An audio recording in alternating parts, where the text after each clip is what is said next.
Papakita ko lang kayo kung paano tanggalin itong sprocket na to sa mga hindi pa marunong magtanggal at yung mga tools or mga DIY, pwede rin kayo mag DIY tools. Pantang. Simulan na natin.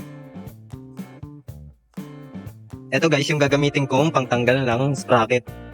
Ito, meron kaming gamit dito na doppelganger tools. Ito yung toolbox namin ng doppelganger.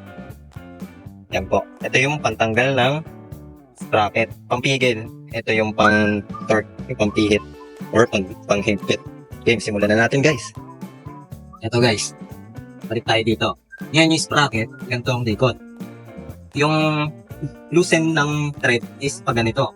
Ngayon, yung tools natin is pampigil na itong sprocket para maipilit natin yung lock. Ito yung lock kasi ng SLX. Ito yung lock ring niya. Ngayon, yung pinakita ko na tools kanina, yung gagamitin natin. Ito yung tools na gagamitin natin pampigil para maipilit natin ng maayos itong lock ring, maluwag. Ngayon, itong pampigil natin, dito natin, ikakapit sa mas malaki para mas maganda yung puwersa. Ngayon, since napaganito nga, ang likod ng sprocket, kailangan pa-counterclock naman tayo, magpipigil. Ito ko lalagay siya sa mas malaki konti. Yan. I-make sure natin na pantay yung kakapitan ng chain, hindi yung patagilid. Kasi pwedeng mabungi yung ngipin ng sprocket niya. Tingnan nyo guys. Yan. Ito, since na isa lang yung kamay ko, papakita ko sa inyo kung paano tanggal dito lang. Pamamagitan ng stock.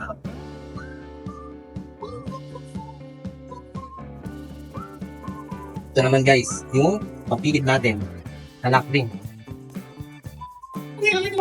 Pampihit natin sa lock ring para matanggal ang sprocket. Ngayon guys, ganito yung yung setup ko pagpagpad.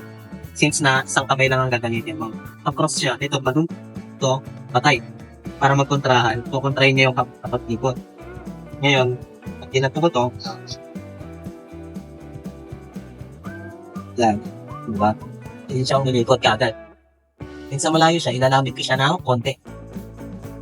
Para mapiga ako.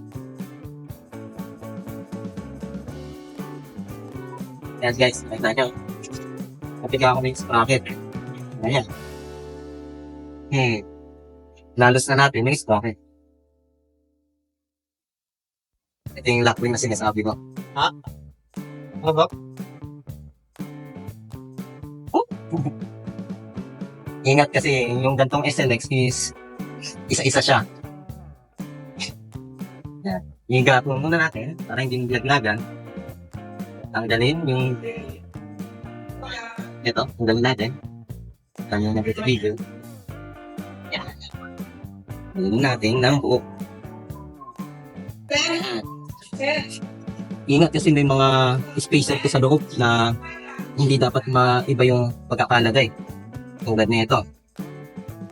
Ito mga kapadya. Meron itong na spacer. Ngayon, sana kapadyak, may natutunan kayo sa aking tinuro. Ito pong si kapadyak nyo, si One Hand Biker ng KTM Bike Industries. Kapadyak safe. Pakita mo dito.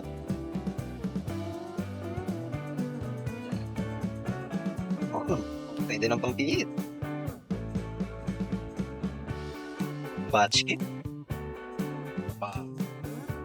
Ano pala yung malaking butas? Yung malaki din. Model? Sabay ka mo.